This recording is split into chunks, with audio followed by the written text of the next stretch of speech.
നമസ്കാരം. പടക്കളത്തിലേക്ക് എല്ലാ പ്രിയപ്പെട്ട പ്രേക്ഷകർക്കും സ്വാഗതം. തൃശ്ശൂർ ലോക്സഭാ മണ്ഡലത്തിലൂടെയുള്ള പടക്കളത്തിൻ്റെ രണ്ടാം ഘട്ടം ഇപ്പോൾ പുതുക്കാട് നിയോജക മണ്ഡലത്തിലെ ആമ്പല്ലൂരിലാണ്.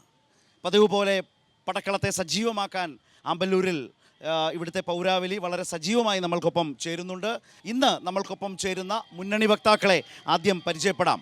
Shri Shobha Subin, Congress UDF, Shri K Ramachandran MLA CPIM, advocate KR Hari BJP. MLAയിൽ നിന്ന് തന്നെ തുടങ്ങാം അല്ലേ? ഈ തെരഞ്ഞെടുപ്പിൻ്റെ ഈ ഒരു ഘട്ടം തൃശ്ശൂർ ലോക്സഭാ മണ്ഡലത്തെ സംബന്ധിച്ച് LDFിൻ്റെ വിജയപ്രതീക്ഷ എത്രമാത്രം നിൽക്കുന്നു? ഞാൻ സ്ഥാനാർത്ഥിയെ കണ്ടിരുന്നു. അപ്പോൾ സ്ഥാനാർത്ഥി പറഞ്ഞൊരു കാര്യം, ലൂസേഴ്സ് ഫൈനലിന് വേണ്ടി ഈ രണ്ടു കൂട്ടരും തയ്യാറെടുത്താൽ മതി, മണ്ഡലം ഇടത്തേക്ക് തന്നെയാണ് എന്ന ആത്മവിശ്വാസമാണ് സ്ഥാനാർത്ഥി ഇന്ന് പങ്കുവച്ചത്. താങ്കളോടാണ്. ഇവിടെ തൃശ്ശൂർ ലോക്സഭാ മണ്ഡലത്തിൽ നിന്നും മത്സരിക്കുന്ന സഖാവ് VS സുനിൽകുമാർ തകർപ്പൻ വിജയം നേടും.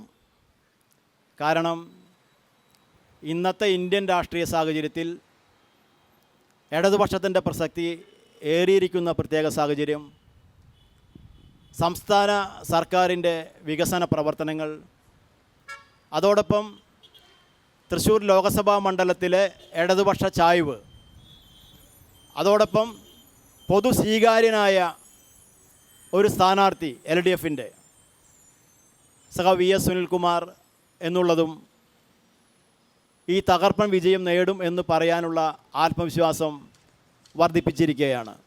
വൻ ഭൂരിപക്ഷത്തോടു കൂടിയാണ് സഖാവ് VS സുനിൽകുമാർ തൃശ്ശൂർ ലോക്സഭാ മണ്ഡലത്തിൽ നിന്നും തിരഞ്ഞെടുക്കാൻ പോകുന്നത്.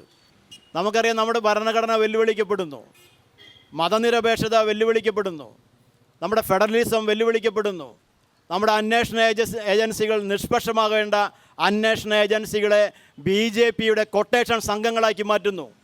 അങ്ങനെ നിരവധിയായ ഇടപെടലുകൾ അവിടെ നമ്മുടെ ഭരണഘടനാ സ്ഥാപനങ്ങൾ, ഇന്ത്യയുടെ പ്രസിഡന്റ്, വൈസ് പ്രസിഡന്റ്, ഗവർണർമാർ, അതുപോലെ റിസർവ് ബാങ്കിൻ്റെ ഗവർണർ, അങ്ങനെ തുടങ്ങി ഇലക്ഷൻ കമ്മീഷൻ തുടങ്ങി എല്ലാ മേഖലകളും ഈ രീതിയിൽ രാഷ്ട്രീയവൽക്കരിക്കുകയാണ്, BJPക്ക് അനുകൂലമാക്കുകയാണ്. അതിൻ്റെ നിരവധി ഉദാഹരണങ്ങളാണ് ഇന്നും ഇന്നലെയും ഒക്കെയായി നമ്മുടെ ജില്ലയിൽ ഉൾപ്പെടെ വന്നുകൊണ്ടിരിക്കുന്നത്. അത്തരമൊരു സാഹചര്യത്തിൽ ശോഭ സുബിൻ്റെ മുമ്പിൽ MLA ശ്രീ രാമചന്ദ്രൻ, കെ രാമചന്ദ്രൻ പറഞ്ഞു വെച്ച ഇടത് രാഷ്ട്രീയ അനുകൂല സാഹചര്യങ്ങൾ ഇന്നതാണ് എന്ന് പറഞ്ഞു വെച്ചു. UDFിനെ സംബന്ധിച്ച് പറഞ്ഞു വരുമ്പോൾ നിങ്ങളുടെ സിറ്റിംഗ് സീറ്റാണ്, പക്ഷേ സിറ്റിംഗ് MP ആയിരുന്ന പ്രതാപൻ മത്സരരംഗത്തില്ല. ഒരു ഘട്ടത്തിൽ മാറി K മുരളീധരൻ ഇവിടെ സ്ഥാനാർത്ഥിയായി വരുന്ന സാഹചര്യമുണ്ടായി. BJPയും വളരെ സജീവമായി മത്സരരംഗത്തുള്ള ഒരു മണ്ഡലമാണ്. ഇവിടെ ദേശീയ രാഷ്ട്രീയ വിഷയങ്ങളിലടക്കം നിരവധിയായ പ്രശ്നങ്ങളിൽ കോൺഗ്രസ് പ്രതിപക്ഷത്തായിട്ടും വലിയ തോതിലുള്ള വിമർശനം നേരിടുന്ന ഒരു പശ്ചാത്തലം ഇന്ന് നമ്മുടെ മുമ്പിലുണ്ട്. അത് ഈ തെരഞ്ഞെടുപ്പിൽ ബാധിക്കാവുന്ന വിധത്തിൽ, നിങ്ങളുടെ വിജയത്തെ ബാധിക്കാവുന്ന വിധത്തിലുള്ള ഘടകങ്ങളാണോ? തൃശ്ശൂരിൻ്റെ വിജയത്തെ സംബന്ധിച്ച്, മണ്ഡലം നിലനിർത്തുന്നത് സംബന്ധിച്ച് നിങ്ങളുടെ അനുകൂല ഘടകങ്ങളെക്കുറിച്ച് പ്രാഥമികമായി എന്തു പറയും? ലൂസേഴ്സ് ഫൈനൽ നിങ്ങൾ തമ്മിൽ കളിച്ചാൽ മതി. ഞങ്ങൾ ഈ കളി ജയിക്കുന്നതിന് വേണ്ടിയിട്ട് കളിക്കുന്നതാണ്. ഈ കളിയിലെ വിജയം K മുരളീധരൻ എന്ന് വിളിക്കുന്ന പ്രിയപ്പെട്ട കേരളത്തിലെ ബഹുമാന്യനായ കോൺഗ്രസ് MPക്ക് ഉള്ളതാണ് എന്നുള്ള കാര്യത്തിൽ ഒരു സംശയവും വേണ്ട. ആമ്പല്ലൂരിലെ ജംഗ്ഷനിൽ ജൂൺ മാസം 4-ാം തീയതിക്ക് ശേഷം K മുരളീധരൻ കൊടിവെച്ച കാറിൽ MP ആയി വന്നിറങ്ങുന്നത് എല്ലാവർക്കും കാണാൻ കഴിയും എന്നുള്ള കാര്യത്തിൽ സംശയമില്ല. ഇത് ഏതെങ്കിലും ഒരു രാഷ്ട്രീയ കക്ഷിക്കെതിരെയുള്ള പോരാട്ടം മാത്രമല്ല, ഈ രാജ്യത്തെ മുഴുവൻ ജനങ്ങൾക്കും ജീവിക്കുന്നതിന് വേണ്ടിയിട്ടുള്ള പോരാട്ടമാണ്. ഈ രാജ്യത്തെ ജനങ്ങൾക്ക് സ്വസ്ഥമായി ഉറങ്ങുന്നതിനും ഉണ്ണുന്നതിനും ഭക്ഷണം കഴിക്കുന്നതിനും വസ്ത്രം ധരിക്കുന്നതിനും ഭരണഘടനയിൽ വിശ്വസിക്കുന്നതിനും വേണ്ടിയുള്ള പോരാട്ടമാണ്. K മുരളീധരൻ പറഞ്ഞിരിക്കുന്നു, ആദ്യമായി ഞങ്ങൾ അധികാരത്തിലെത്തിയാൽ ചെയ്യുന്നത് ഈ രാജ്യത്ത് പൗരത്വ ഭേദഗതി നിയമം കടലിലെറിയുമെന്ന വാഗ്ദാനവുമായിട്ടാണ് ഇന്ത്യ മഹാരാജ്യത്തെ പ്രിയപ്പെട്ടവരെ K മുരളീധരൻ മത്സരിക്കുന്നത്. ഒരു സംശയം വേണ്ട. രാജ്യത്ത് നരേന്ദ്രമോദിയെ തകർത്തെറിയുന്ന, നരേന്ദ്രമോദിയെ പറഞ്ഞയക്കുന്ന, നരേന്ദ്രമോദി അമിത്ഷായുടെ ഭരണത്തിന് അറുതി വരുത്തുന്ന പോരാട്ടത്തിനാണ് ഇന്ത്യൻ നാഷണൽ കോൺഗ്രസും ഇന്ത്യ മുന്നണിയും നേതൃത്വം കൊടുക്കുന്നത്. ഇവിടെ ശ്രീഹരി, ഇവിടെ 10 വർഷം പൂർത്തിയാക്കിയ മോദി സർക്കാർ മോദി ഗ്യാരണ്ടി, മോദി രാജ്യത്തെ വികസനത്തിൻ്റെ ഒരു പുതിയ തലത്തിലേക്ക് എത്തിച്ചു എന്ന നിലയിലുള്ള നിങ്ങളുടെ മുദ്രാവാക്യങ്ങളുമായി തൃശ്ശൂർ അടക്കം മത്സരിക്കുമ്പോൾ നിങ്ങൾ തൃശ്ശൂർ ആ നിലയിൽ പ്രതീക്ഷ അർപ്പിക്കുന്ന ഒരു മണ്ഡലം എന്ന നിലയിലാണല്ലോ കരുതപ്പെടുന്നത്. പക്ഷേ ഈ 10 വർഷക്കാലത്തെ ജനജീവിതവുമായി ബന്ധപ്പെട്ട നിരവധി വിഷയങ്ങൾ ആ സർക്കാരിനെ പ്രതിക്കൂട്ടിലാക്കുന്നുണ്ട്. ദേശീയ തലത്തിൽ മോദി സർക്കാരിൻ്റെ പല തീരുമാനങ്ങളും വളരെ ഗൗരവമായ നിലയിൽ പ്രത്യേകിച്ച് കേരളത്തിൽ ഏറ്റവും അധികം വിമർശിക്കുകയും എതിർക്കുകയും ചെയ്യുന്ന ഒരു അന്തരീക്ഷത്തിൽ ഒരു തെരഞ്ഞെടുപ്പ് നടക്കുമ്പോൾ എവിടെയാണ് നിങ്ങളുടെ സാധ്യതകൾ? തൃശ്ശൂരടക്കം സാധ്യത മങ്ങിയൊരു കാലത്തിലൂടെയല്ലേ BJP ഈ പ്രചരണ കാലത്ത്, ഈ തെരഞ്ഞെടുപ്പ് കാലത്ത് സഞ്ചരിച്ചുകൊണ്ടിരിക്കുന്നത്? മത്സരം ഇവിടെ NDA യുടെ നേതൃത്വത്തിലുള്ള നരേന്ദ്രമോദിയുടെ സർക്കാർ വരണോ, അതോ രാഹുൽ ഗാന്ധിയുടെ നേതൃത്വത്തിലുള്ള ഇന്ത്യ മുന്നണി സർക്കാർ വരണോ എന്നതിനെ സംബന്ധിച്ചാണ് മത്സരം. ആ മത്സരത്തിൽ ഞങ്ങൾ അവതരിപ്പിച്ചിട്ടുള്ള സ്ഥാനാർത്ഥി ശ്രീ സുരേഷ് ഗോപി കഴിഞ്ഞ 5 വർഷമായി ഈ മണ്ഡലത്തിൽ അദ്ദേഹം കഴിഞ്ഞ തെരഞ്ഞെടുപ്പിൽ 2019 ഇവിടെ 1,26,000 വോട്ടുകൾക്ക് 3ാം സ്ഥാനത്ത് പോയ ആളാണ്, ജയിച്ച സ്ഥാനാർത്ഥിയെക്കാളും. എങ്കിലും അദ്ദേഹം തോറ്റതിന് ശേഷവും കഴിഞ്ഞ 5 വർഷക്കാലം ഈ മണ്ഡലത്തിൽ നിരന്തരമായി സാധാരണക്കാരൻ്റെ വിഷയങ്ങൾ ഇടപെടുകയും രാഷ്ട്രീയമായി ഒരു രാജ്യസഭാ MP എന്ന നിലയിലുള്ള അദ്ദേഹത്തിൻ്റെ ഫണ്ട് വിവിധ വിഷയങ്ങളിൽ സാധാരണക്കാർക്ക് വേണ്ടി ഉപയോഗിക്കുകയും മാത്രമല്ല സ്വന്തമായി വ്യക്തിപരമായി അധ്വാനിച്ച പണത്തിൽ നിന്ന് പോലും ഇവിടെ വഞ്ചിക്കപ്പെട്ട പല രാഷ്ട്രീയ കാരണങ്ങളാൽ ജീവിതം അവസാനിപ്പിക്കേണ്ടി വന്ന ആത്മഹത്യ ചെയ്യപ്പെട്ട ആളുകളുടെ കുടുംബത്തെ സഹായിക്കുന്നതിൽ, അതുപോലെ തന്നെ ശക്തൻ മാർക്കറ്റ് വികസനത്തിന് ഒരു ഗ്രാമം ദത്തെടുത്തുകൊണ്ട് അങ്ങനെ കണ്ണീരൊപ്പുന്നവൻ്റെ രാഷ്ട്രീയം 5 വർഷമായി ഈ മണ്ഡലത്തിൽ പുറത്തെടുത്തുകൊണ്ടിരിക്കുന്ന സാധാരണക്കാരൻ്റെ പ്രതിനിധിയായിട്ടുള്ള ശ്രീ സുരേഷ് ഗോപിയാണ് ഞങ്ങളുടെ സ്ഥാനാർത്ഥി. ഈ മണ്ഡലത്തിൽ നിന്നും അദ്ദേഹം 1 ലക്ഷം വോട്ടിന്റെ ഭൂരിപക്ഷത്തിന് ജയിക്കുമെന്ന കാര്യത്തിൽ യാതൊരു സംശയവും തൃശ്ശൂരിലെ ജനാധിപത്യ വിശ്വാസികൾക്കില്ല. ഏതായാലും മൂന്ന് പേരും അവരവരുടെ മുന്നണികളുടെ വിജയസാധ്യതകൾ, സ്ഥാനാർത്ഥികളുടെ മികവ് ഇത് അവതരിപ്പിച്ചുകൊണ്ടാണ് വിജയപ്രതീക്ഷ പങ്കുവച്ചത്. നിങ്ങളിലൂടെ നമുക്ക് സംസാരിക്കാം. എനിക്ക് തോന്നുന്നു ആദ്യം മണ്ഡലത്തിൽ നിന്ന് തന്നെ തുടങ്ങാം.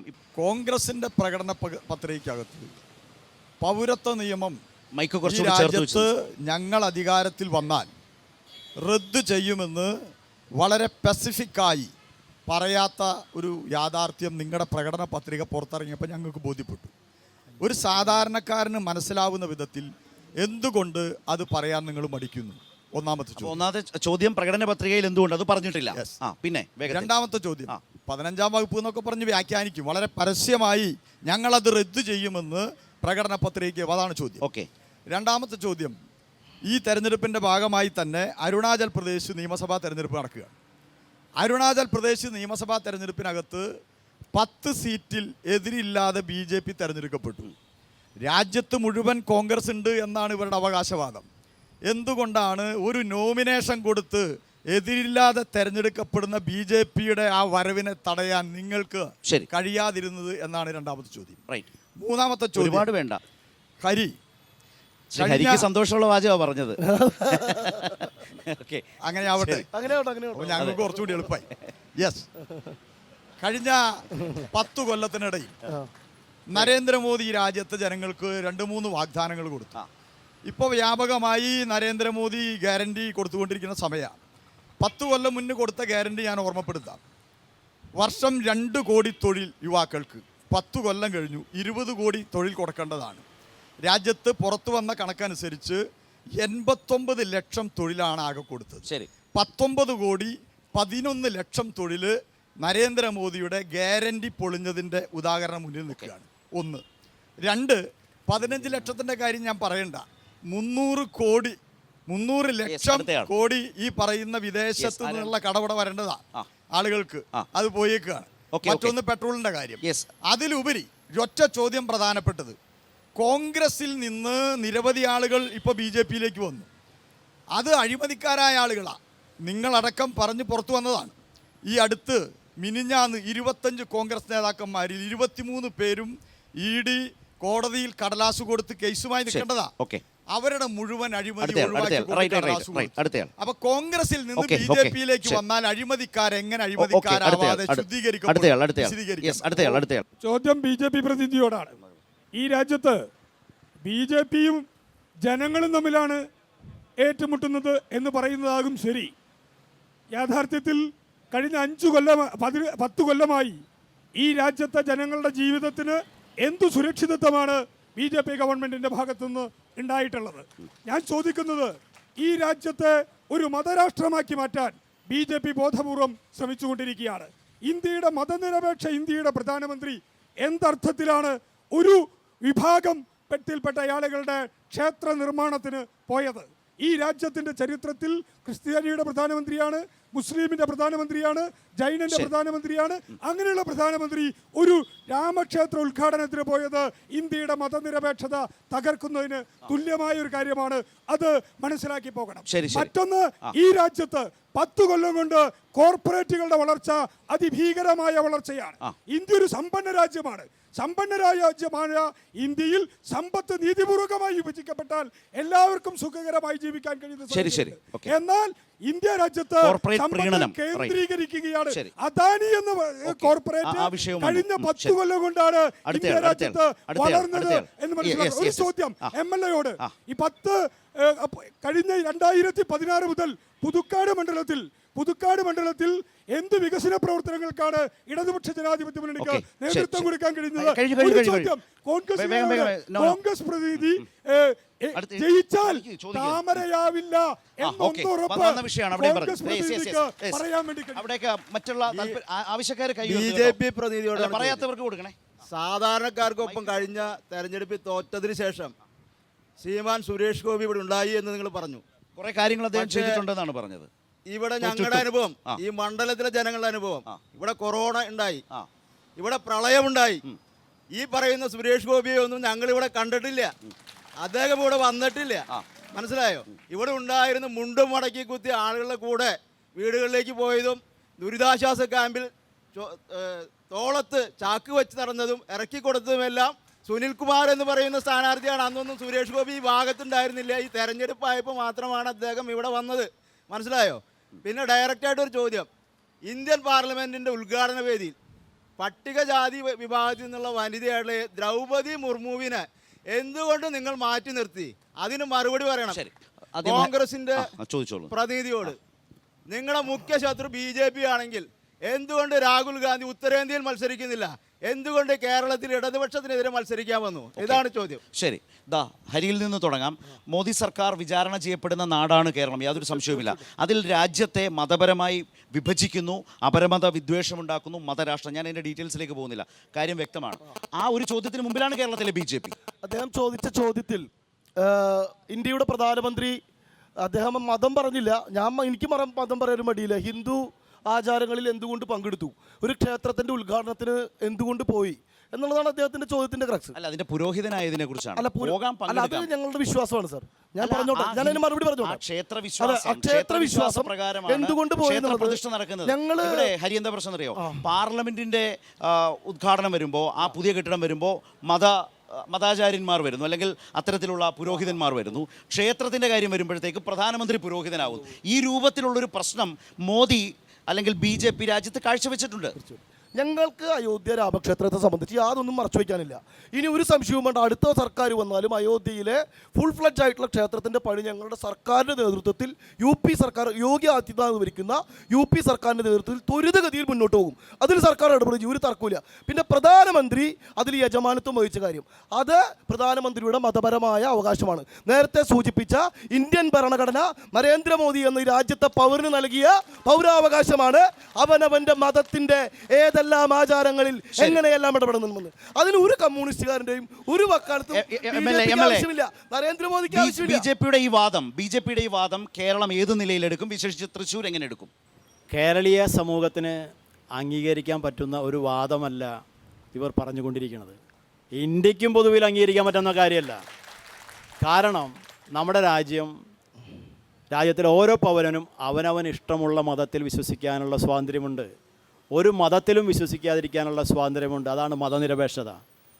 ഇവിടെ പ്രധാനമന്ത്രി ഇന്ത്യ രാജ്യത്തെ ജനങ്ങളുടെ ആകെ പ്രധാനമന്ത്രിയാണ്. അതാണ് കാര്യം. ഇപ്പോൾ ഏതെങ്കിലും ക്ഷേത്രം പണിയുമ്പോൾ ക്ഷേത്ര കമ്മിറ്റി പണിയട്ടെ, അതിന് പ്രധാനമന്ത്രിക്ക് സംഭാവന കൊടുക്കാൻ പറ്റുമെങ്കിൽ കൊടുക്കട്ടെ. നമുക്ക് ആർക്കെങ്കിലും നമ്മുടെ ശേഷിക്ക് അനുസരിച്ച് സംഭാവന കൊടുക്കാൻ പറ്റുമെങ്കിൽ കൊടുക്കട്ടെ. അതല്ലേ? പള്ളി പണിയേണ്ടതാരെ പള്ളി കമ്മിറ്റി, അതിന് സംവിധാനങ്ങളുണ്ട്, വിശ്വാസികളുണ്ട്. ആ വിശ്വാസികളുടെ ഭാഗമായി ഓരോ മതവിശ്വാസിക്കും, അത് നരേന്ദ്രമോദിക്ക് അങ്ങനെ ഒരു ആഗ്രഹം ഉണ്ടെങ്കിൽ അതിന് സംഭാവന നൽകുക, കാര്യങ്ങൾ ചെയ്തോട്ടെ. പക്ഷെ ഒരു ഗവൺമെൻറ് നേതൃത്വം കൊടുക്കുക. അതിനേക്കാൾ ഉപരി വളരെ ഗൗരവപ്പെട്ട ഒരു പ്രശ്നമുണ്ട്. ബാബറി മസ്ജിദ് തകർത്തതുമായി ബന്ധപ്പെട്ട കേസിൻ്റെ വിചാരണ കോടതിയുടെ വിധിയിൽ പ്രസ്താവിച്ചിട്ടുള്ളത് നമ്മളെല്ലാം ശ്രദ്ധിക്കണം. അതൊരു ട്രസ്റ്റിൻ്റെ നേതൃത്വത്തിൽ ആ ക്ഷേത്രം പണിയണമെന്നാണ്. വിശ്വാസികളുടെ നേതൃത്വത്തിലുള്ള ട്രസ്റ്റിൻ്റെ നേതൃത്വത്തിൽ ക്ഷേത്രം പണിയണം. അങ്ങനെയാണ് എവിടെ ഉണ്ടായത്? ബാബറി മസ്ജിദ് തകർത്ത കേസിലെ പ്രതികളായിട്ടുള്ള ഉമാഭാരതി, ഹൃദാംബര ഉൾപ്പെടെയുള്ള 4 കൊടും കുറ്റവാളികളെ അണിനിരത്തിക്കൊണ്ട് കോവിഡിൻ്റെ കാലത്ത് 20 പേരെ അണിനിരത്തിക്കൊണ്ടാണ് നരേന്ദ്രമോദി ഇന്ത്യ രാജ്യത്തിൻ്റെ കോടതികളെയും ഭരണഘടനയെയും രാജ്യത്തെ ജനങ്ങളെയും വെല്ലുവിളിച്ചത്. ഇത് നമുക്ക് അംഗീകരിക്കാൻ പറ്റുമോ? പൗരത്വ ഭേദഗതി നിയമം കേരളത്തിൽ നടപ്പാക്കില്ല എന്ന് മുഖ്യമന്ത്രി പറഞ്ഞത് വലിയ ആശ്വാസമാണ്. അതിനെക്കുറിച്ചൊന്ന് വിശദീകരിച്ചു തന്നോ. അതുകൂടാതെ ദേശീയപാതയിൽ ഞങ്ങൾ അധികാരത്തിൽ വന്ന ടോൾ പ്ലാസ പൊളിച്ചു കളയുന്നതാണ് BJP പറഞ്ഞത്.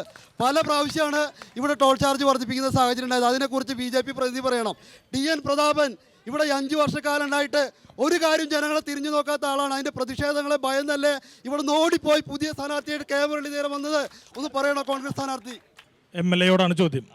പുതുക്കാട് മണ്ഡലത്തിൽ, നിയോജക മണ്ഡലത്തിൽ ബഹുമാനപ്പെട്ട MLAയും അതിൽ മുമ്പുണ്ടായ വിദ്യാഭ്യാസ മന്ത്രിയും എന്ത് ജനങ്ങൾക്ക് ഉപകാരപ്രദമായ എന്തൊരു പ്രവൃത്തി ചെയ്തിട്ടുണ്ടെങ്കിലും എല്ലാ കാര്യത്തിലും പരമാവധി അഴിമതി.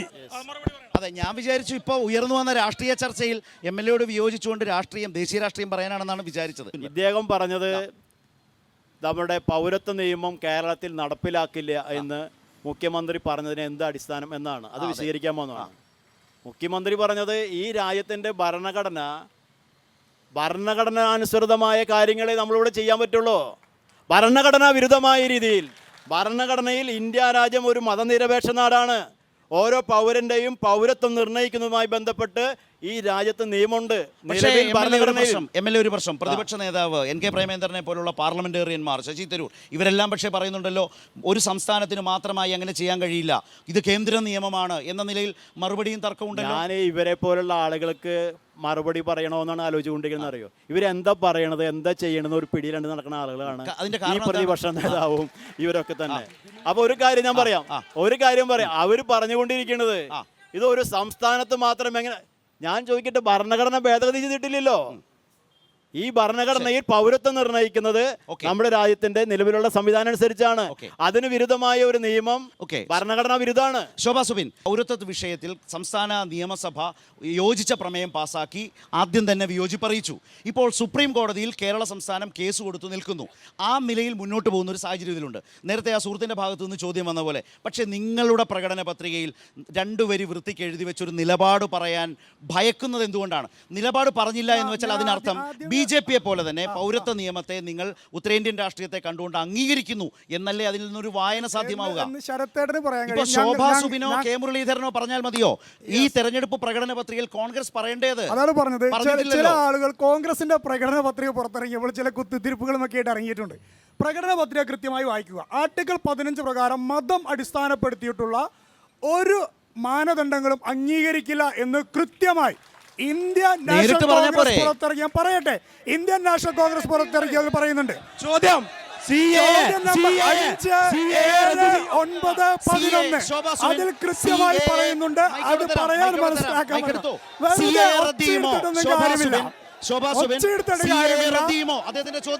CAAക്കെതിരെ ഏറ്റവും കൂടുതൽ സമരം ചെയ്ത പ്രസ്ഥാനത്തിന്റെ പേര്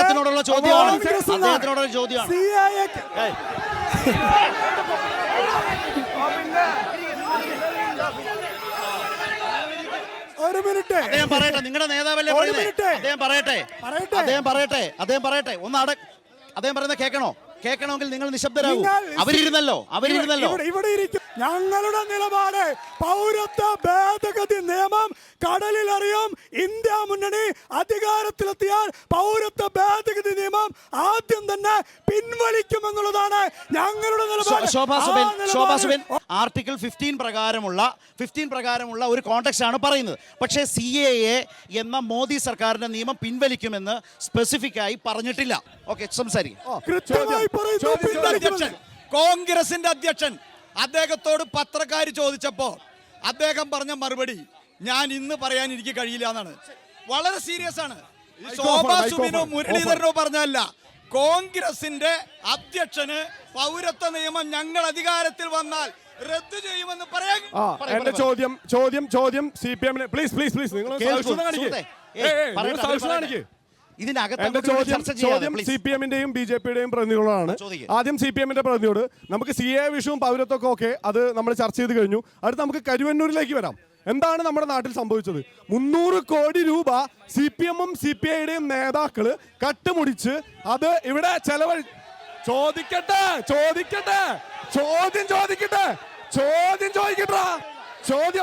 ചോദ്യം തൃശ്ശൂരില് നിങ്ങളുടെ ജില്ലാ സെക്രട്ടറിയുടെ ബാങ്ക് അക്കൗണ്ട് ചെക്ക് ചെയ്തപ്പോ അതിൽ നിന്നും 1 കോടി രൂപ അനധികൃതമായി വിഡ്രോ ചെയ്ത് കണ്ടെത്തിയിട്ട് ആ ബാങ്ക് അക്കൗണ്ട് മരവിപ്പിക്കുകയുണ്ടായി.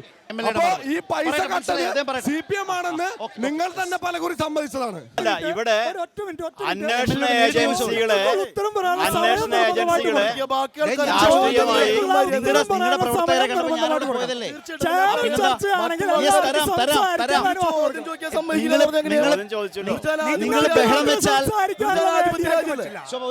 നിങ്ങൾ ബഹളം വെച്ചാൽ ഇത് ആര് പറയുന്നത് കേൾക്കില്ല. ആ സുഹൃത്ത് ഞാൻ വിചാരിക്കുന്ന ഒരു കോൺഗ്രസ് പ്രവർത്തകനോ വിശ്വാസിയാകാം. അദ്ദേഹം എന്തോ ആവട്ടെ MLA ഒരു ചോദ്യം ചോദിച്ചു. MLA മറുപടി പറയണ്ടേ? നിങ്ങളാണ് അഡീഷണൽ ഉണ്ടോ പറയാനുണ്ടോ? എന്താ വേഗം പറയ്. ഇവിടെ കേക്കൂ അദ്ദേഹം തീർക്കട്ടെ. ശോഭ നിങ്ങൾ പറയും. പൗരത്വ ഭേദഗതി നിയമത്തെ കുറിച്ച് ഈ രാജ്യത്തെ ഏറ്റവും കൂടുതൽ പൗരത്വ ഭേദഗതിക്ക് വേണ്ടി സമരം നടത്തിയ പ്രസ്ഥാനത്തിന്റെ പേര് ഇന്ത്യൻ നാഷണൽ കോൺഗ്രസ് എന്നാണ്. വെറും 3 സംസ്ഥാനത്ത് മാത്രമുള്ള നിങ്ങൾ എങ്ങനെയാണ് RSS-ന് പ്രദാനം ചെയ്യുന്നത്? നിങ്ങൾ എങ്ങനെയാണ് എതിർക്കാൻ സാധിക്കുന്നത്? കാശ്മീർ മുതൽ കന്യാകുമാരി വരെ നടക്കുന്ന മുഴുവൻ സ്ഥലത്തും നമ്മൾ ഈ തെരഞ്ഞെടുപ്പ് കാലത്ത് ഞങ്ങൾ മാത്രമാണ് ഇതൊരു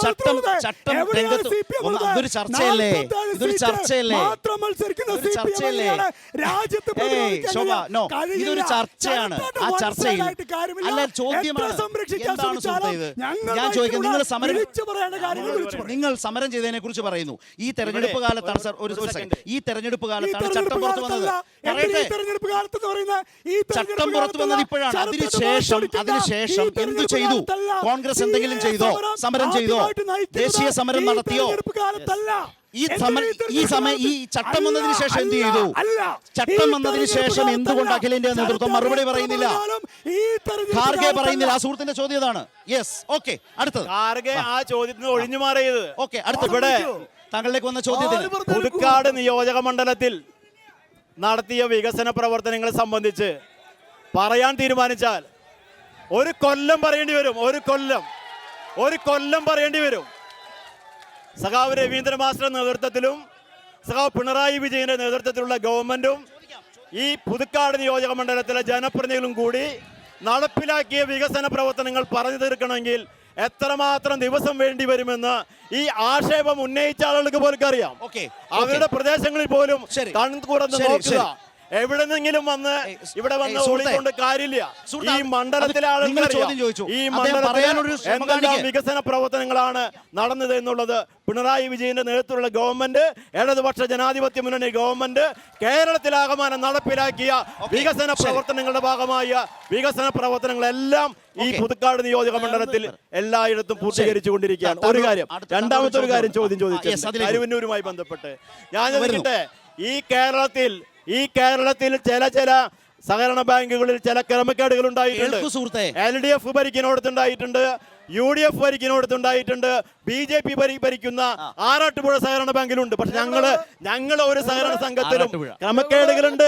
എവിടെ നിന്ന് പറയാം? ഞാൻ ഔദ്യോഗികമായ രേഖകളുടെ അടിസ്ഥാനത്തിലാണ് പറയുന്നത്. ക്രമക്കേടുകൾ ഉണ്ടായിട്ടുണ്ട്. ആ ക്രമക്കേടുകൾ പുത്തൂർ സഹകരണ ബാങ്കിൽ ഉണ്ടായിട്ടുണ്ട്. അങ്ങനെയൊക്കെ ഉണ്ട്. നിങ്ങൾ അന്വേഷിച്ചോ? അതല്ല ഇവിടെ പ്രശ്നം. ഇവിടെ ഒരു സഹകരണ ബാങ്കിൽ എവിടെയെങ്കിലും നടക്കാത്ത കാര്യങ്ങൾ നടന്നാൽ എന്റെ മക്കളെ ഇത് ആദ്യം കണ്ടെത്തിയത് ആരാ? കേരളത്തിലെ സഹകരണ വകുപ്പ്, പിണറായി വിജയന്റെ നേതൃത്വത്തിലുള്ള സഹകരണ വകുപ്പാണ് കണ്ടെത്തി ആവശ്യമായ നടപടികൾ സ്വീകരിച്ചത്. അത് പോലീസിനെ കൊണ്ട് അന്വേഷണം നടത്തിപ്പിച്ചു. അതിൻ്റെ ഇടയിൽ കയറി വന്നത് കയറി കൊണ്ടുവന്നത് ED ആണ്. ആ ED-യുടെ പിന്നാലെ നിങ്ങൾ നടക്കുക. ഈ അന്വേഷണ ഏജൻസികളെ ഒരു കാര്യമുണ്ട്, ഈ അന്വേഷണ ഏജൻസികളെ കയറൂരി വിട്ടിരിക്കുകയാണ്. ഇത് രാഷ്ട്രീയമായി പ്രതിപക്ഷത്തെ അടിച്ചമർത്താനാണ് എന്ന് പറഞ്ഞുകൊണ്ടിരിക്കുന്ന കോൺഗ്രസിന്റെ കുട്ടികളാണ് ഇങ്ങനെ കിടന്ന് ബഹളുണ്ടാക്കുന്നത്. ഈ ED-യും അന്വേഷണ ഏജൻസികളും കോൺഗ്രസിനെയും പ്രതിപക്ഷത്തെയും അപ്പാടെ തകർക്കുന്നതിന് വേണ്ടി ഉപയോഗിക്കുന്നു എന്ന് കോൺഗ്രസിന്റെ നേതാക്കന്മാർ കർണാടകയിലും ഉത്തർപ്രദേശിലും മറ്റ് സംസ്ഥാനങ്ങളിലും ഒന്ന് രണ്ട് കാര്യങ്ങൾക്ക് മറുപടി പറയാൻ അനുവദിക്കണം. കോടാലിക്കടുത്ത് ചെമ്പുതറ സ്കൂളിനെ ഹൈടെക് ആക്കി 2 കോടി രൂപ ചെലവഴിച്ചു. ആ ക്ലാസ് റൂം പണി കഴിയുന്നതിന് മുമ്പ് വീണു. ശരി ഇനി ഞാൻ മറുപടി പറയട്ടെ. ഒന്ന് രണ്ട് കാര്യങ്ങൾ. എന്റെ ബഹുമാന്റെ സുഹൃത്ത് നേരത്തെ പറഞ്ഞു കോവിഡ് കാലത്ത് അദ്ദേഹം സുരേഷ് ഗോപിയെ കാണാത്തോണ്ടാണ്. അത് അദ്ദേഹം പത്രം വായിക്കാത്തോണ്ടോ അദ്ദേഹത്തിന് മറവി രോഗമുള്ളതുകൊണ്ടാണ്. കാരണം എന്താ വെച്ചാല് തൃശ്ശൂർ മെഡിക്കൽ കോളേജിൽ ശ്വാസം കിട്ടാതെ ഓക്സിജന്റെ അഭാവം ഉണ്ടായ സമയത്ത് പണിയെടുത്ത കാശിന്ന് 8 ലക്ഷം രൂപ ചെലവാക്കി ഓക്സിജൻ യൂണിറ്റ് തൃശ്ശൂർ മെഡിക്കൽ കോളേജിൽ ചെലവഴിച്ചുണ്ടാക്കിയ ആളാണ് ശ്രീ സുരേഷ് ഗോപി.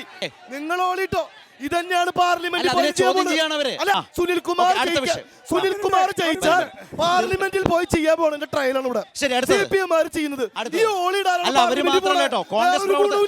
ഈ കോൺഗ്രസ് പ്രവർത്തകരും ചലഞ്ച് ചെയ്തു കേസിനെ കുറിച്ചാണ് പറഞ്ഞത്. പുതുച്ചേരിയിലെ ശരി. അപ്പോ സുരേഷ് ഗോപി ഇവിടെ ഉണ്ടായിരുന്നില്ല എന്ന് പറയുന്നത് ശരിയല്ല. ഹരിയോട് ചോദ്യം.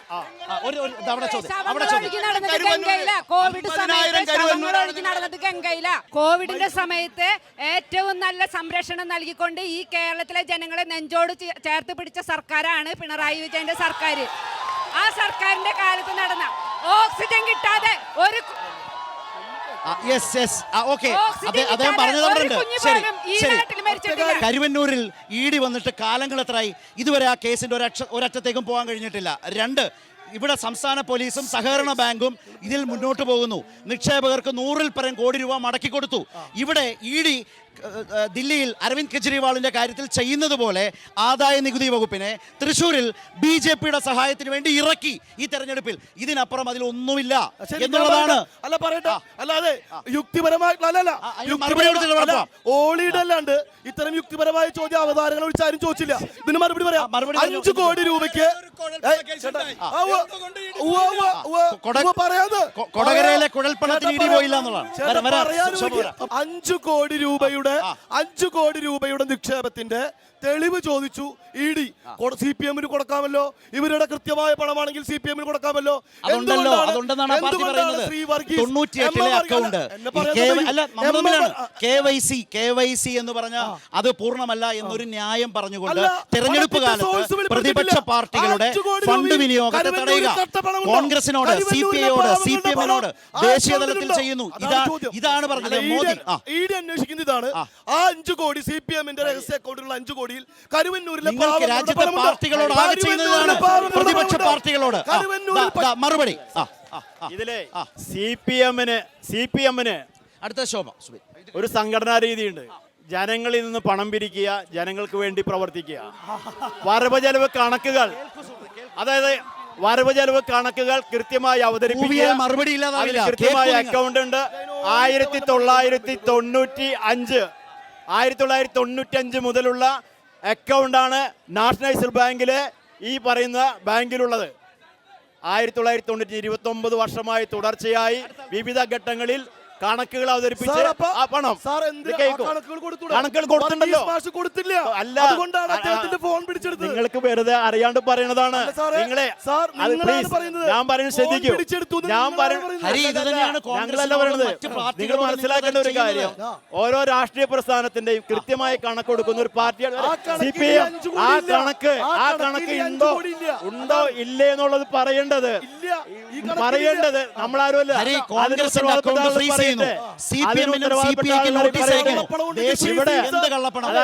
പാർട്ടികൾ പ്രവർത്തിക്കരുത്.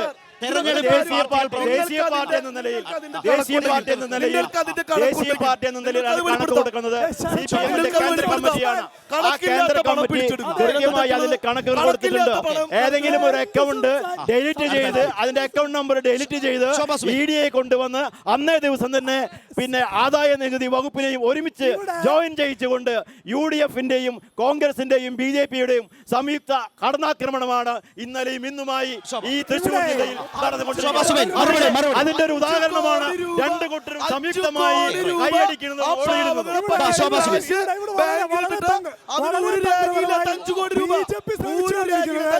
സുരേഷ് ഗോപിയെ അതിഗംഭീരമായി വെള്ളപൂശുന്നതിലാണ്. സുരേഷ് ഗോപിയെ അതിഗംഭീരമായി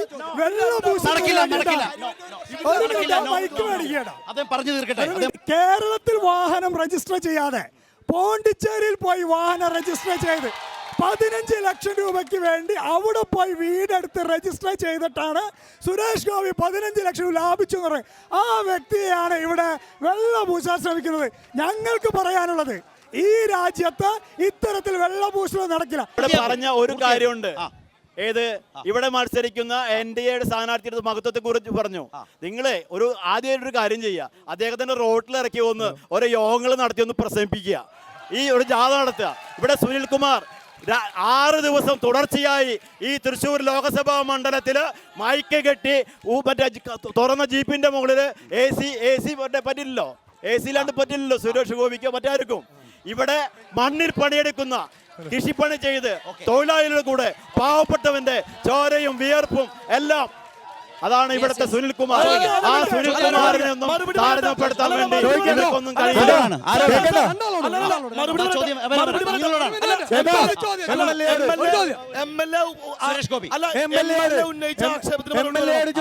സുരേഷ് ഗോപിക്ക് പ്രസംഗിക്കാൻ വലിയ പ്രാസംഗികനല്ല, സുനിൽകുമാർ വലിയ പ്രാസംഗികനാണ്. പ്രസംഗിക്കുന്നവനല്ല, പ്രവർത്തിക്കുന്നവനാണ്. ജനങ്ങൾക്ക് വേണ്ടി പ്രവർത്തിക്കുന്നവനാണ് ശ്രീ സുരേഷ് ഗോപി.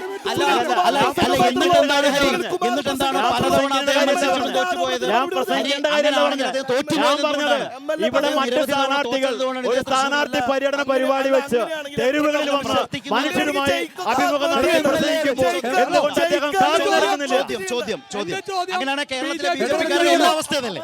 കേരളത്തിലെ മുഴുവൻ BJP-ക്കാരുടെ അവസ്ഥ പ്രതിനിധിയോടും കോൺഗ്രസ് പ്രതിനിധിയോടാണ്. ആദ്യം BJP പ്രതിനിധിയോടാണ് ചോദ്യം. അതായത്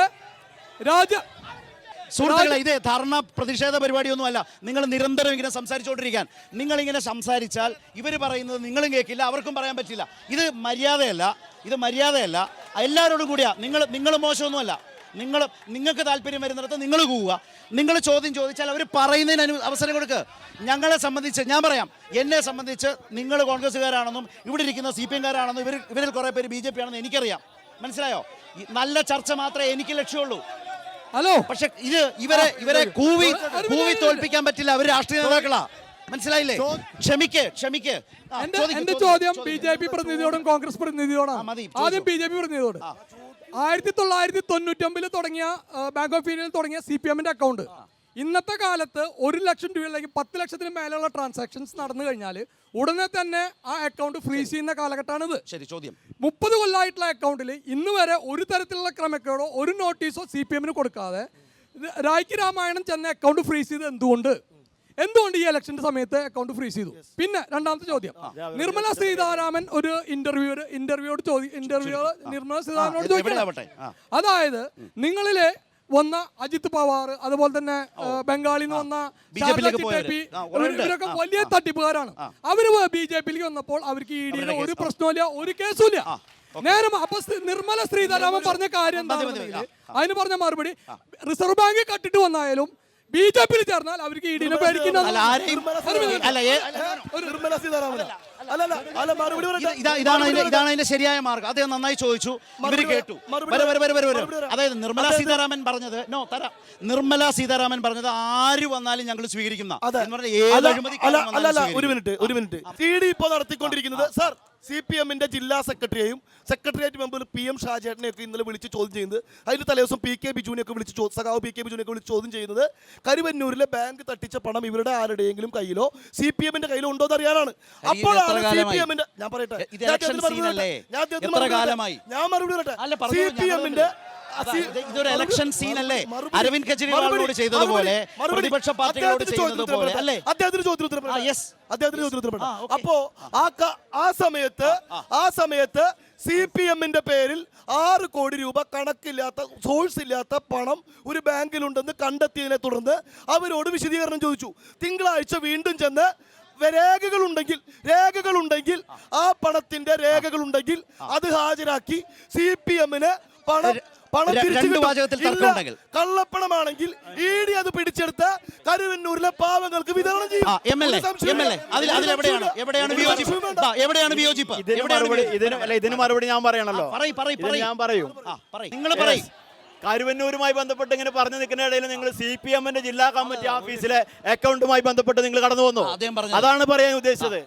ഇതെല്ലാം നിങ്ങൾ ED-നെ ഇവിടെ കോൺഗ്രസിന്റെ നേതാക്കന്മാര് ഇപ്പൊ അവിടെ നിന്ന് കൈയടിക്കേണ്ടതൊക്കെ പറയുമ്പോ ഈ കോൺഗ്രസിന്റെ രാഹുൽ ഗാന്ധിയും പിന്നെ കോൺഗ്രസിന്റെ അക്കൗണ്ട് ഫ്രീസ് ചെയ്ത് യൂത്ത് കോൺഗ്രസിന്റെ അക്കൗണ്ട് ഫ്രീസ് ചെയ്ത് ഇങ്ങനെ നടക്കുക തേരപ്പാരെ കയ്യിൽ കാശില്ല എന്ന് പറഞ്ഞിട്ട് ബക്കറ്റ് എടുത്തിട്ട് രാജ്യം ഭരിച്ച പാർട്ടിയാ.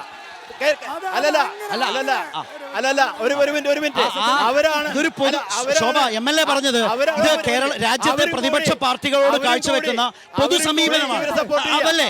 അതാണോ പറഞ്ഞത്? ഇത് മോദി സർക്കാർ രാജ്യത്തെ കൃത്യമായി പ്രതിപക്ഷത്തെ വേട്ടയാടുന്നതിന് വേണ്ടി ദേശീയ രാഷ്ട്രീയം നിങ്ങൾക്ക് കേരളത്തിൽ വരുമ്പോൾ അത് പിണറായി വിരുദ്ധതയിലേക്ക് ചുരുക്കുന്നു. ഒറ്റ പോയിന്റ് MLA പറഞ്ഞതിനോട് അല്ല, കരുവന്നൂര് ഒരു രാഷ്ട്രീയ വിഷയമല്ല എന്ന് അദ്ദേഹം പറയുന്നു. പോളണ്ടിനെ പറിച്ചൊരു അക്ഷരം മിണ്ടരുത്. പറയും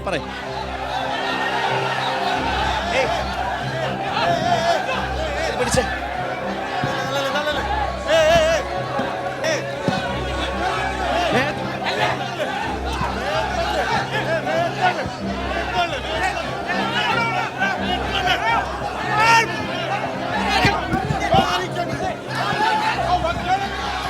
ടിക്കറ്റ്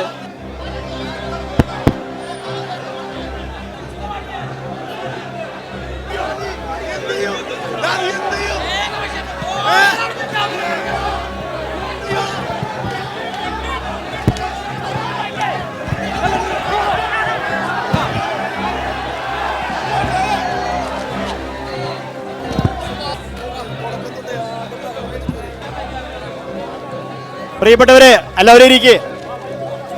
നമ്മളാളിരിക്കേ. അല്ല അങ്ങനെ വൃത്തികെട്ടവന്മാര് ചില വൃത്തിപ്പെട്ട ഡയലോഗ് അടിച്ചൊന്നും വരും. ക്ഷമിക്കൂ, വീട്ടിൽ കയറിയിരിക്കേ. സുഹൃത്തുക്കളെ നമ്മളെ ശോഭാ സുബിൻ നിങ്ങൾ പോഡിയത്തിലേക്ക് മാറുക. നമുക്ക് ഇത്തരം വിയോജിപ്പുകളൊക്കെ ഉണ്ടാവും. പക്ഷേ അത് കയ്യാങ്കളിയിലേക്കും മോശപ്പെട്ട ഒരു അന്തരീക്ഷത്തിലേക്ക് ദയവായി കൊണ്ടുപോകരുത്. നമുക്ക് ഇവിടെ നിൽക്കുന്ന മനുഷ്യർക്കൊക്കെ വ്യത്യസ്തമായ കാഴ്ചപ്പാടുള്ളവരാണ്. ആ വിയോജിപ്പുകളെ നമ്മൾ അങ്ങോട്ടും ഇങ്ങോട്ടും ജനാധിപത്യപരമായി മനസ്സിലാക്കാൻ തയ്യാറാകണം. ഇവിടെ പ്രശ്നം ഉണ്ടായത് ഞാൻ സംസാരിച്ചു കൊണ്ടിരിക്കുമ്പോ ഒരു വ്യക്തി ഞാൻ ഇദ്ദേഹത്തോട് പറഞ്ഞു, ആ ഡയലോഗ് ഞാൻ കേട്ടു. പക്ഷേ ഞാനൊരു MLA ആണ് എന്നുള്ളത് കൊണ്ട് ഞാൻ അവിടെ നിന്നു. മനസ്സിലാവണ്ട? കരുവന്നൂരിന്റെ പറയടാന്ന് പറഞ്ഞിട്ട് പറഞ്ഞ കമന്റ് അറിയാം, ഇവിടെ റെക്കോർഡുണ്ട്. മനസ്സിലാവണ്ട? പക്ഷെ ഒരു കാര്യം, പക്ഷെ അത് വിട്ടുകളെ പോട്ടെ. നിങ്ങളുള്ള സ്ഥലങ്ങളിൽ ഇരിക്കാം. നമുക്ക് അവരുടെ സംസ്കാരം. ശോഭാ സുബിന്റെ അവസരമാണ്. പറഞ്ഞ കാര്യങ്ങൾ പറയാം. ഇവിടെ MLA വളരെ വളരെ തന്ത്രപരമായി ഇവിടെ മത്സരിക്കുന്ന സ്ഥാനാർത്ഥി പാവപ്പെട്ട സ്ഥാനാർത്ഥിയാണെന്നും പാവങ്ങളുടെ സ്ഥാനാർത്ഥി എന്നൊക്കെ പറയുമ്പോൾ കരുവന്നൂർ ബാങ്കിൽ ഇതുമായി ബന്ധപ്പെട്ട് അഴിമതി നടത്തിയ ജനാധിപത്യ മര്യാദ പാലിക്കും. അവർ പറഞ്ഞോട്ടെ, ഞാൻ പറഞ്ഞത് മുമ്പ് പറഞ്ഞല്ലേ, അത് നിങ്ങൾ അടക്കം ഡയറക്ഷൻ കൊടുക്കേണ്ടതാണ്. MLA പോലുള്ള ഒരാളെ ആ രൂപത്തിൽ മോശമായി രാഷ്ട്രീയ വിഷയത്തിലേക്ക് വരും. ആ വിഷയമല്ല ഞാൻ പറയുന്നത്. ഇവിടെ പറഞ്ഞു നിർത്തുന്ന ആള് ഇവിടുത്തെ സ്ഥാനാർത്ഥിയുമായി ബന്ധപ്പെട്ട് ഞാൻ പറഞ്ഞല്ലോ, നേരത്തെ സുരേഷ് ഗോപിയെ വെള്ളപൂശാൻ ശ്രമിക്കുന്നത് പോലെ തന്നെ ഇതും ഇത്തരത്തിൽ തന്നെയാണ്. എന്താണെന്ന് വെച്ചാൽ ഈ കൊറോണ കാലഘട്ടത്തിൽ TN പ്രതാപനും കൊറോണ കാലഘട്ടത്തിൽ ഉണ്ടായിരുന്നു, പ്രളയ കാലഘട്ടത്തിലും ഉണ്ടായിരുന്നു, ഒരു MP സജീവമായ പ്രവർത്തനമായിരുന്നു. പക്ഷേ ഇവിടെ 4% നിരക്കിൽ മാത്രം പലിശ നിരക്കിൽ കർഷക വായ്പ കിട്ടുമായിരുന്ന ഈ സ്ഥലത്ത് അത് അവസാനിപ്പിച്ച മന്ത്രിയുടെ പേര് VS സുനിൽകുമാർ എന്നാണ് എന്ന് മറന്നു പോകുന്നത്. നിങ്ങൾ സുനിൽകുമാറിനെ കുറിച്ച് പറയുമ്പോൾ ഈ തെരഞ്ഞെടുപ്പ് കാലത്ത് SDPIയുടെ വോട്ട് വേണം എന്ന മനോഭാവത്തോടെ സംസാരിച്ചയാൾ നിങ്ങളുടെ സ്ഥാനാർത്ഥിയല്ലേ? കെ മുരളീധരനല്ലേ? രാജ്മോഹൻ ഉണ്ണിത്താനല്ലേ? കെ സുധാകരനല്ലേ? ഇല്ലേ? അല്ലല്ലോ, വാർത്തയാണ്. ഞാനൊരു മാധ്യമ പ്രവർത്തകൻ എന്ന നിലയിൽ കേരളത്തിൽ വന്ന സജീവ വാർത്തകളാണ്. അസംതൃപ്തമായി പ്രഖ്യാപിക്കുന്നു. SDPI വോട്ട് ഞങ്ങൾക്ക് വേണ്ട, ശ്രീരാമചന്ദ്രൻ. വേണ്ട, വേണ്ട. ശ്രീരാമചന്ദ്രൻ, ഇതിൽ ഇരട്ടത്താപ്പുണ്ടോ? SDPI വോട്ടിന്റെ കാര്യത്തിൽ കോൺഗ്രസിൽ ഇരട്ടത്താപ്പുണ്ടോ? വ്യത്യസ്ത നിലപാടാണോ? വ്യത്യസ്ത നിലപാടുകളാണ്. മുഴുവൻ നേതാക്കന്മാരും അവരവർക്ക് ഇഷ്ടമുള്ളിടത്ത് ഓരോ കാര്യങ്ങൾ പറയാണ്. SDPIയുടെ വോട്ട് എന്ന് മാത്രമല്ല, ആരുടെ വോട്ടും ഏത് സംഘടന വോട്ടും മേടിക്കുന്നു പറഞ്ഞ ആളാണ് ഇവിടെ തൃശ്ശൂരിലെ UDF സ്ഥാനാർത്ഥി. ഈ UDF സ്ഥാനാർത്ഥി, ആ സ്ഥാനാർത്ഥിയുടെ ഫാദർ പേരൊന്നും ഞാൻ പറയുന്നില്ല. ഇങ്ങനെയൊക്കെ ഇവരൊക്കെ തോൽപ്പിച്ചതാണ് ഈ തൃശ്ശൂർ നാട്. ഇനിയും അതിദയനീയമായി തോൽപ്പിക്കും. ബി ജെ പിയോട് ഒരു പ്രധാനപ്പെട്ട കാര്യം ചോദിക്കാനുള്ളത്, ഈ തെരഞ്ഞെടുപ്പിൽ കേരളത്തിൽ മണിപ്പൂർ ഒരു പ്രധാനപ്പെട്ട തെരഞ്ഞെടുപ്പ് വിഷയമായി മാറിയിട്ടുണ്ട്. മോദി സർക്കാർ ഏറ്റവും വലിയ നിലയിൽ പ്രതിക്കൂട്ടിൽ നിൽക്കുന്ന മണിപ്പൂർ ചില്ലറയല്ല. അവിടുത്തെ 3 വംശങ്ങളെ പരസ്പരം വിഘടിപ്പിച്ച് വിദ്വേഷത്തിന്റെ മതിൽ സൃഷ്ടിച്ച് മണിപ്പൂർ എന്താണ് ജനങ്ങളോട് പറയുന്നത്? ഇവിടെ വന്നിട്ട് പോലും മോദി പ്രധാനമന്ത്രി ഇവിടെ വന്നിട്ട് പോലും അതിൽ അപലപിക്കാൻ തയ്യാറായില്ല, മണിപ്പൂരിൽ പോകാൻ തയ്യാറായിട്ടില്ല. മണിപ്പൂർ വിഷയത്തിൽ ആ നാട്ടിലെ മേജർ ആർച്ച് ബിഷപ്പ് അദ്ദേഹത്തിന്റെ വാർത്താ സമ്മേളനത്തിൽ അദ്ദേഹം ഡൊമിനിക് ലുമോൺ കണ്ടോ, ഇതാണ് സഖാക്കള് കൃത്യമായി പറഞ്ഞിട്ടുണ്ട്. മനോരമ ചാനൽ ഉൾപ്പെടെ റിപ്പോർട്ട് ഇതാണ്. അവിടുത്തെ ആർച്ച് ബിഷപ്പ് ഡൊമിനിക് ലുമോൺ 60,000 പേര് ഇന്നും അഭയാർത്ഥി ക്യാമ്പുകളിൽ. ഞാൻ കണ്ടന്റല്ലേ സംസാരിക്കുന്നത്, ഞാൻ നിങ്ങളോട് കണ്ടന്റല്ലേ സംസാരിക്കുന്നത്. 60,000 ആളുകൾ ഇന്നും അഭയാർത്ഥി ക്യാമ്പിൽ. മുതിർന്ന വൈദികർ, ഈ പത്രവാർത്ത ഞാൻ പറയട്ടെ, മുതിർന്ന വൈദികർ ഇപ്പോഴും ശക്തമായ വിയോജിപ്പ് ഈ നടപടികളോട് കാഴ്ചവെക്കുന്നു. അതായത് മേജർ ആർച്ച് ബിഷപ്പ്, മണിപ്പൂരിന്റെ major archbishop Dominic Lumon അദ്ദേഹം പത്രക്കുറിപ്പിറത്തി വാർത്താ സമ്മേളനത്തിൽ പറഞ്ഞു, ഇത് വർഗീയ കലാപമല്ല, ഇത് 2 ഗോത്രങ്ങൾ തമ്മിലുള്ള കലാപമാണ്. മണിപ്പൂർ സംസ്ഥാനത്തിന് ഈസ്റ്റർ പ്രവൃത്തി ദിനമാക്കിയത് കൂടി അവർ ഓർമ്മിപ്പിക്കുക. വടക്കിഴക്കൻ സംസ്ഥാനങ്ങളിൽ ഈസ്റ്റർ പ്രവൃത്തി ദിനമാക്കിയപ്പോ BJP-യാണ്. ആ BJP-യാണ് ഈ ആക്രമണം സ്പോൺസർ ചെയ്തത്. അവിടുത്തെ മുഖ്യമന്ത്രിയാണ്, മണിപ്പൂരിലെ മുഖ്യമന്ത്രിയാണ് അവിടെ ഈ കൂട്ടക്കൊല നടത്തി നേതൃത്വം കൊടുത്തത്. അതുകൊണ്ടാണ് ഇന്ത്യയുടെ പ്രധാനമന്ത്രി മൗനം പാലിക്കുന്നത്. മണിപ്പൂർ കേരളത്തിലെ തെരഞ്ഞെടുപ്പ് വിഷയമാണോ കോൺഗ്രസിനെ സംബന്ധിച്ച്? വളരെ നിർണായകമായ തെരഞ്ഞെടുപ്പ് വിഷയമാണ്. ഇവിടെ BJP-യുടെ കക്ഷി ഒന്നുകൂടി ശ്രദ്ധിക്കണം. BJP-യുടെ കക്ഷി പറയുന്നത് ഇത് വർഗീയ കലാപമല്ല എന്നാണ്. ഇവർ തുടങ്ങി വെച്ചത് എങ്ങനെയാണെന്ന് പറയാം. 1925 ശേഷം don't waste your energy against Britishers.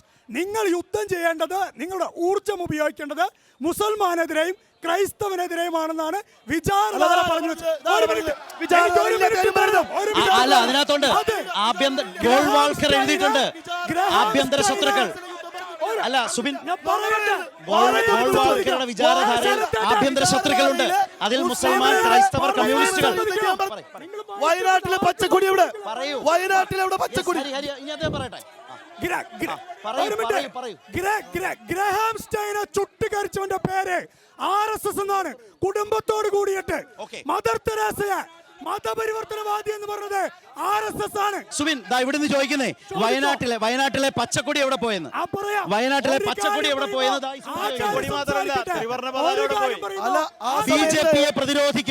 BJP-യെ പ്രതിരോധിക്കുമ്പോ കോൺഗ്രസും ലീഗും ഒക്കെ കൊടി ഒളിപ്പിക്കുന്നത് എന്തുകൊണ്ടാണ്? മണിപ്പൂർ കലാപം നരേന്ദ്രമോദി ഗുജറാത്തിൽ ആസൂത്രിതമായി ചെയ്തതുപോലെ തന്നെ മണിപ്പൂരിലും ആസൂത്രിതമായി ചെയ്തത് തന്നെയാണ്. മണിപ്പൂർ RSS-ന്റെ ശാഖയ്ക്ക് കെ സുധാകരൻ കാവല് നിന്നതിനെ കുറിച്ചാണ് ചോദിക്കുന്നത്. മറന്നുപോകാൻ പാടില്ലാത്തൊരു പേര് കെ മുരളീധരൻ പറഞ്ഞല്ലോ.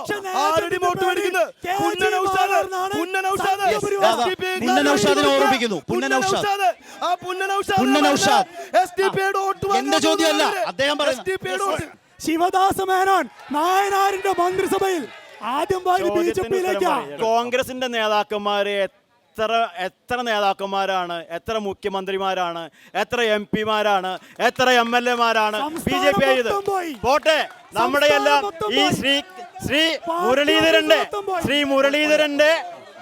മുരളീധരന്റെ സഹോദരി കെ കരുണാകരന്റെ മകള് ശ്രീ AK ആന്റണിയുടെ മകൻ, ഈ കേരളത്തിലെ കോൺഗ്രസ് പാർട്ടി ഉണ്ടാക്കിയ നേതാക്കന്മാരുടെ മക്കൾ എവിടെ?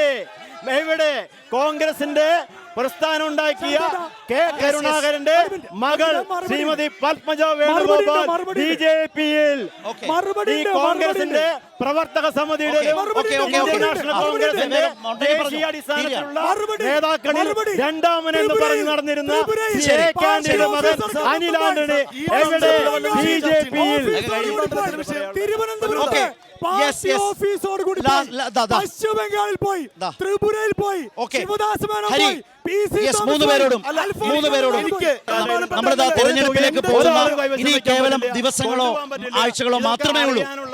UDF-നെ സംബന്ധിച്ച് 2019 ആവർത്തനം ഉണ്ടാകില്ല എന്ന ഒരു പൊതു അന്തരീക്ഷം നിൽക്കുന്നുണ്ട് കേരളത്തിൽ. അതിൽ തൃശ്ശൂർ നിങ്ങളെ കൈവിടുമോ? തൃശ്ശൂർ ജില്ല ഒരു കാരണവശാലും UDF-നെ കൈവിടില്ല. കെ മുരളീധരൻ വടകരയിൽ നിന്ന് ജയിച്ചു വന്നതുപോലെ തന്നെ പി ജയരാജനെ മലർത്തി അടിച്ചതുപോലെ തന്നെ സുരേഷ് ഗോപിയെയും സുനിൽ കുമാറിനെയും മലർത്തിയടിച്ച് വൻ ഭൂരിപക്ഷത്തിൽ ജയിക്കും. അതായത് സുരേഷ് ഗോപിയെ കാത്തിരിക്കുന്നത് വീണ്ടും തോൽവിയാണോ?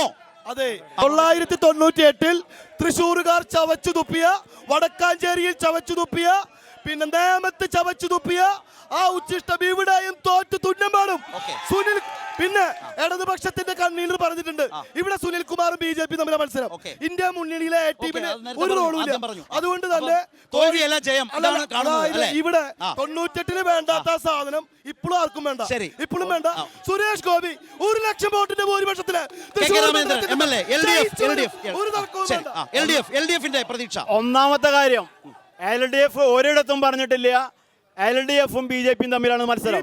ഇവിടെ ഈ കേരളത്തിൽ LDF-ഉം UDF-ഉം തമ്മിലാണ് മത്സരം. LDF-ഉം UDF-ഉം തമ്മിലാണ് മത്സരം.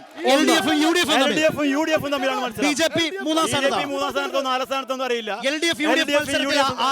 തൃശ്ശൂർ ഇവിടെ സുനിൽകുമാർ വൻ ഭൂരിപക്ഷത്തേക്കും തൃശ്ശൂർ ലോക്സഭാ മണ്ഡലത്തില് 7 അസംബ്ലി നിയോജക മണ്ഡലത്തിലും ഇടതുപക്ഷ ജനാധിപത്യ മുന്നണിയുടെ MLA-മാരാണുള്ളത്. MLA-മാരുടെ നേതൃത്വത്തിൽ നടക്കില്ല എന്നാ പറഞ്ഞത്. MLA-മാരുടെ നേതൃത്വത്തിൽ വ്യക്തമായ പ്രവർത്തനങ്ങളും വികസന മുരളീധരൻ ജയിക്കുന്നതാണ് പറഞ്ഞുകൊണ്ടിരിക്കുമല്ലോ. അത് മത്സരിക്കുന്ന പാർട്ടികൾ അങ്ങനെ പറയാം. ഞങ്ങള് വസ്തുതയുടെ അടിസ്ഥാനത്തിലാണ് പറയുന്നത്. ഈ ലോക്സഭാ മണ്ഡലത്തില് 7 അസംബ്ലി മണ്ഡലങ്ങളും LDF-ന്റെ മണ്ഡലങ്ങളാണ്. LDF-ന്റെ മണ്ഡലം മാത്രമല്ല, ശ്രീ VS സുനിൽകുമാർ ഈ ലോക്സഭാ മണ്ഡലത്തിന്റെ ഭാഗമായിട്ടുള്ള ചേർപ്പിന്റെയും തൃശ്ശൂരിന്റെയും MLA-ആയും മന്ത്രിയായും ഈ നാടിന്റെ തെരുവോരങ്ങളിൽ വിയർത്ത് കുളിച്ച് പാവപ്പെട്ടവരുടെ മനസ്സ് കീഴടക്കിയ ഉചിതനായ കമ്മ്യൂണിസ്റ്റാണ്, ഇടതുപക്ഷമാണ്. ഏറെ പാടുപെട്ടാണ് തൃശ്ശൂരിന്റെ രാഷ്ട്രീയ ആവേശത്തെ നിയന്ത്രിച്ച് പടക്കളം അവസാനിപ്പിക്കുന്നത്. വളരെ ശക്തമായ മത്സരത്തിന്റെ എല്ലാ ആവേശവും പടക്കളം ആമ്പല്ലൂരിൽ നിന്ന് പ്രേക്ഷകർക്ക് മുമ്പിൽ എത്തിച്ചു എന്ന് കരുതുന്നു. നമസ്കാരം.